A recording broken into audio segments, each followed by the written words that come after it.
आप भी शाम को जब बैठा करो अपने परिवार में तो सबके मन की बात सुना करो। ये मन की बात सुनने का तुम्हें फुर्सत नहीं है, इसलिए आज घर घर में विडंबनाएं पैदा हो रही हैं। मन की बात थोड़ा सा सुन लिया करो।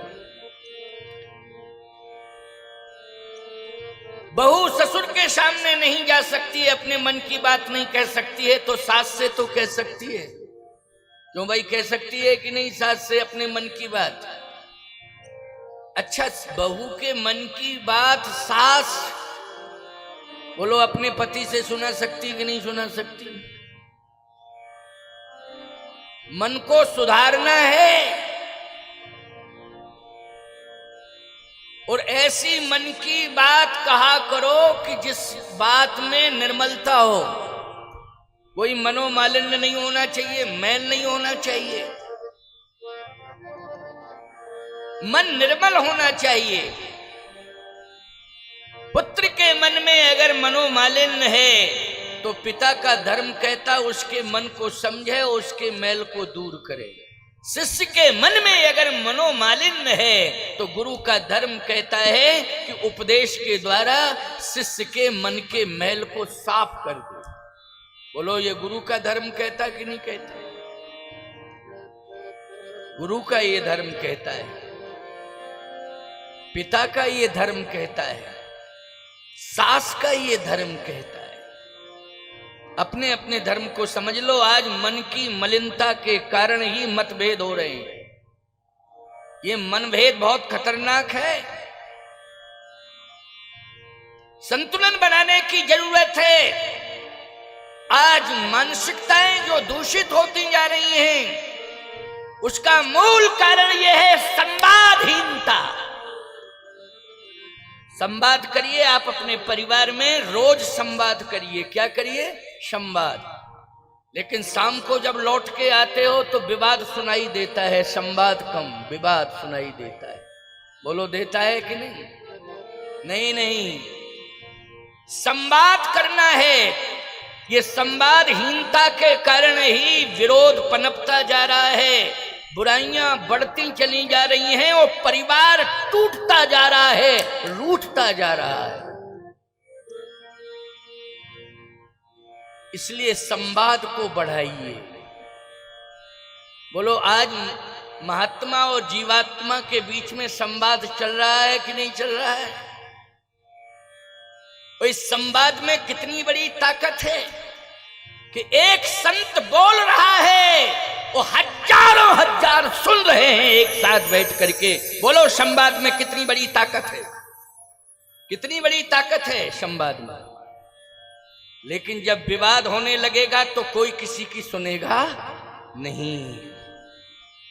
ये संवाद का परिणाम है। संवाद से एक परिवार को एक नहीं किया जा सकता है, पूरे समाज को एक किया जा सकता है। केवल समाज को ही एक नहीं किया जा सकता है, पूरे देश को एक किया जा सकता है। वस्तुतः संवाद होना चाहिए, पूरे देश को एक किया जा सकता है। संवाद में कमी आती जा रही है, इसके कारण विडंबनाएं बढ़ती जा रही हैं। आज दशरथ जी महाराज ने कहा, महाराज आप अपने मन की बात कहिए, मेरा जो कर्तव्य था वो मैंने कर दिया। आप महापुरुष हैं, पधारे, मैंने उच्च सिंहासन दिया, पाद प्रक्षालन किया, स्तवन स्तुति की, आपकी आरती उतारी, लेकिन आप कुछ बोल नहीं रहे हैं। आप मन की बात कहिए। कहीं कारण आगमन तुम्हारा, आने का कारण क्या है? मन की बात बताओ। विश्वामित्र जी ने कहा, मन की बात यही है कि मेरा मन कह रहा है कि राम मिल जाए। बोलो भाई, मन क्या कह रहा है? जल्दी बोलो। राम मिल जाए। अच्छा बोलो भाई, तुम सबके मन में ये भाव आ जाए कि मुझे राम मिल जाए, बोलो समस्या का समाधान हो जाएगा कि नहीं हो जाएगा? आपका मन विचलित है आज, आपका मन राम की ओर जा ही नहीं रहा है। वो तो भगवान की कृपा हो गई कि पुरुषोत्तम मास में भगवान ही ने कृपा कर दी है कि इस बालक को एक ऐसी प्रेरणा दे दी, गौतम को भगवान की प्रेरणा हुई है, याद रखना। ऐसी प्रेरणा भगवान ने ही दे दी कि पुरुषोत्तम मास आ रहा है, बेटे सबके मन पवित्र हो जाए, ऐसा आयोजन करो, सबके मन पवित्र हो जाएं। कैसे? कथा सुन करके संवाद होगा, महात्मा को बुलाओ और संवाद कराओ। बोलो भाई, महात्मा को बुलाओ, संत को बुलाओ, संवाद कराओ। क्या बताऊं, हमारी तो जोड़ी है भाई, खड़मुखानंद जी महाराज और हम एक साथ रहते हैं मंच पर, लेकिन वो इस समय अज्ञातवास में है। और मुझसे ये कह के गए थे चित्रकूट, जब नैमिषारण्य से लौटे तो गुरु पूर्णिमा के एक दिन पहले चित्रकूट आए, कामदगिर कामताना। 8 घंटे हमारा उनका आपस में पहले पूजन हुआ और बातचीत होती रही। 8 घंटे समय दिया उन्होंने, यहां तक कि गुरु पूर्णिमा को वो 3 बजे सुबह पहुंचे लगभग हीरापुर, चित्रकूट से ही आए। इतना महत्वपूर्ण उत्सव गुरु पूर्णिमा का, लेकिन चित्रकूट में ऐसी बातचीत होने लगी कि वो बातचीत में बहुत समय हो गया। आना जरूरी था, इसलिए वो गुरु पूर्णिमा के दिन आना आवश्यक था, लेकिन 3 बजे उस दिन तो सोए नहीं, रात्रि भर यात्रा की और फिर पूजा की हीरापुर में। इसके बाद गुरु पूर्णिमा के महोत्सव में दिन भर व्यस्त रहे, नींद ही नहीं आई, सोए ही नहीं। उन्होंने इस बात को कहा था कि क्या बताऊं, मेरा पहले से संकल्प है, अज्ञातवास में मुझे रहना है, कुछ ऐसा अनुष्ठान करना है कि जिसमें किसी से मिला नहीं जा सकता और कहीं जाया नहीं जा सकता है। नहीं तो गाडरवारा मैं भी आपके साथ रहता, लेकिन मैं तन से नहीं हूं, मन से तो गाडरवारा में रहूंगा ही रहूंगा। ये उन्हीं के शब्द हैं, मैं मन से गाडरवारा में रहूंगा। उन्होंने कहा था कि आप जो कहते हैं मैं भी कहता हूं, एक प्राण दो देह, तो वहां पर एक ही हम दोनों की देह होगी और एक ही प्राण होंगे, इसलिए चिंता करने की जरूरत नहीं है। आप हैं सो हम हैं, नहीं तो यहां 2 महात्मा होते एक साथ।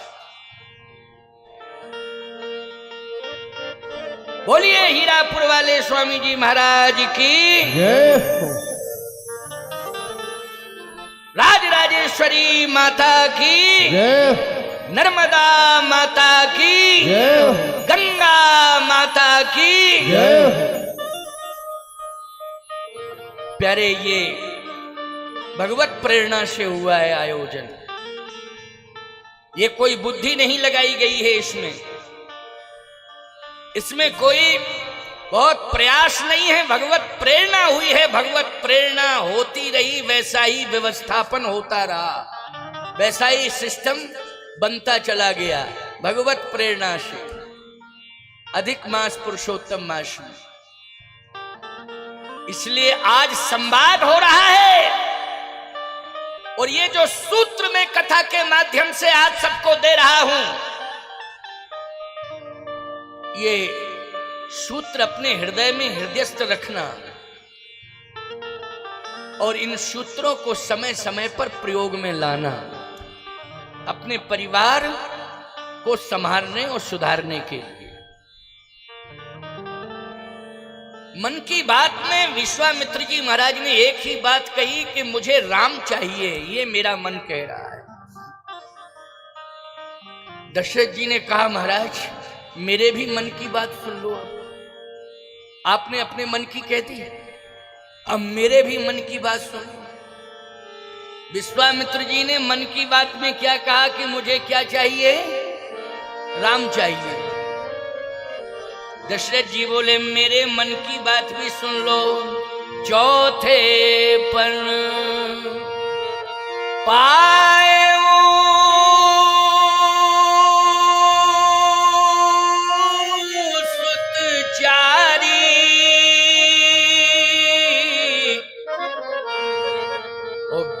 प्रवचन नहीं कहे बिचारी, सब सुत मोहि प्राण की नाई, लेकिन राम दैत नहीं बनत गुसाई। सब सुत मोहि प्राण की नाई, राम देत नहीं बनत गुसाई। अच्छा, महाराज दशरथ ने बहुत होशियारी से बात की। कैसे? सब सुत मोह प्राण की नहीं, नहीं यही कह देते महाराज राम को नहीं दे सकता हूं। क्यों भाई? यही कह देते राम को नहीं दे सकता हूं। लेकिन वो जानते थे कि कैकेयी तुरंत आके कहेगी जब राम को नहीं दे सकते हो तो क्या भरत को दोगे? हमारा बेटा हमें प्रिय नहीं है क्या? क्या बात है, संतुलन ऐसे बनाया जाता है।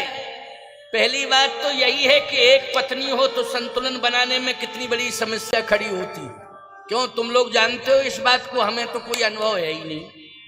लेकिन तुम सब जानते हो एक पत्नी को संभालने में कितने प्रकार के प्रयोग करने पड़ते हैं। और हम आपको सही बतावें, संभालते संभालते संभालते संभालते तुम्हारी जवानी बुढ़ापे में बदल जाती है। बोलो ये कटु सत्य है कि नहीं? अब बुरा मान जाओ तो खूब मान जाओ, लेकिन ये कटु सत्य है कि संभालते संभालते संभालते संभालते तुम्हारी जवानी बुढ़ापे में बदल जाती है। अच्छा, दो पत्नी हो तो ओ फिर तो करेला और नीम पड़ जाए। बड़ी विडंबना है, क्या बताऊं आपको है?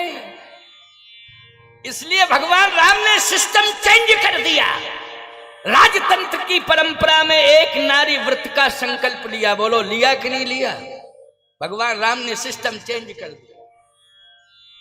ये हमारा सनातन धर्म का सिस्टम है। बोलो भाई है कि नहीं? रामो विग्रहवान धर्म,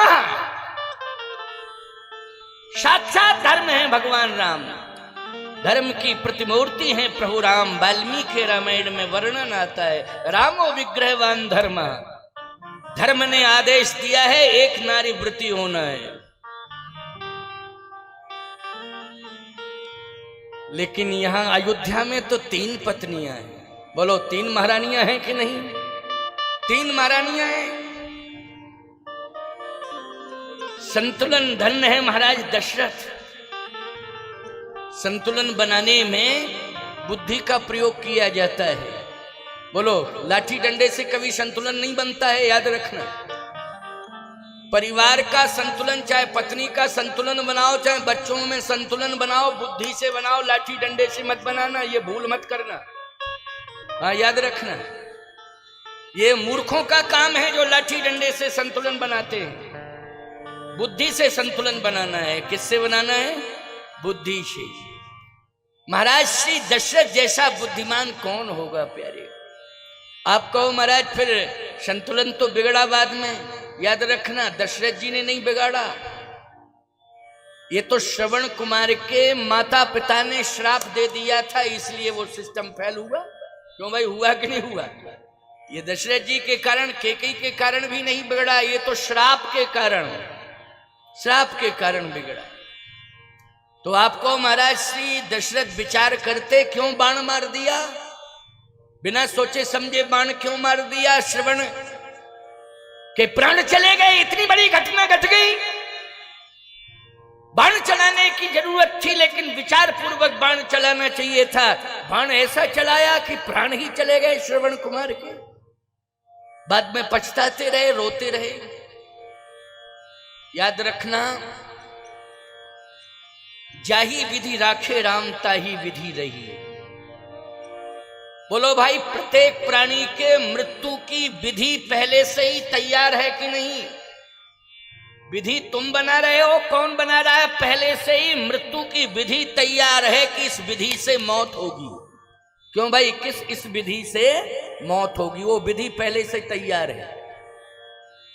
ये तो तुम सोचते रह जाते हो कहते हो ये गड़बड़ हो गया, वो गड़बड़ हो गया, ये गड़बड़ हो गया। नहीं, वो विधि पहले से तैयार है। कहां जन्म होगा और कहां मरण होगा ये सुनिश्चित है। ये जरूरी नहीं है कि जन्म अगर यहां हुआ है तो मरण भी यहां होगा। ये तो विधि पहले से तैयार है कि मरण कहां है वहीं मरण होगा। अगर यहां ही जन्म और मरण का योग होगा तो यहां, और कहीं मरण का योग अगर अन्यत्र होगा तो वहीं होगा। बोलो होगा कि नहीं होगा? ये पहले से ही विधि बन चुकी है। लेकिन एक बात मैं कहना चाहता हूं प्यारे, जन्म प्रारब्धानुसार आपका हो गया। किस नगर में हुआ, किस घर में हुआ, किस जाति में हुआ, हो गया। लेकिन अब आपको मरण सुधारना है। हमारा मरण न बिगड़ने पावे, मरण सुधर जाए। तो मरण यदि सुधर सकता है तो वो राम के नाम से सुधर सकता है, और कोई उपाय नहीं। राम के नाम से ही मरण सुधर सकता है। तो राम का नाम अहरनिश लेते रहो। ये जरूरी नहीं है कि हम सुबह शाम ही लें। तो कितनी सुंदर परंपरा थी। भैया जब एक दूसरे से मिलते थे तो कहते भैया राम राम। क्या कहते थे? भैया राम राम। तो दिन में कितने बार राम का नाम ले लिया जाता था? है कोई सामने आया, भैया राम राम है। अच्छा बोलो भाई, गिनती प्रारंभ करते थे तो पहला ही राम का नाम आता था कि नहीं? पहला राम का नाम आता था गिनती में भी। बाजार जाते थे, मिलते थे तो भैया राम राम, ये सामान चाहिए। घर में लाते थे तो पहले भगवान को अर्पित करते थे कि नहीं करते थे? वो यादें रह गई। कहां गया वो जमाना, कहां चला गया वो समय, और कहां चली गई वो सभ्यता। इसलिए आज ये राम कथा वो वापस ला रही है सभ्यता। परंपरा जो हमारी रही है उस परंपरा से जुड़ जाओ, और उस परंपरा से हमेशा हमेशा के लिए पूरे परिवार को जोड़ दो।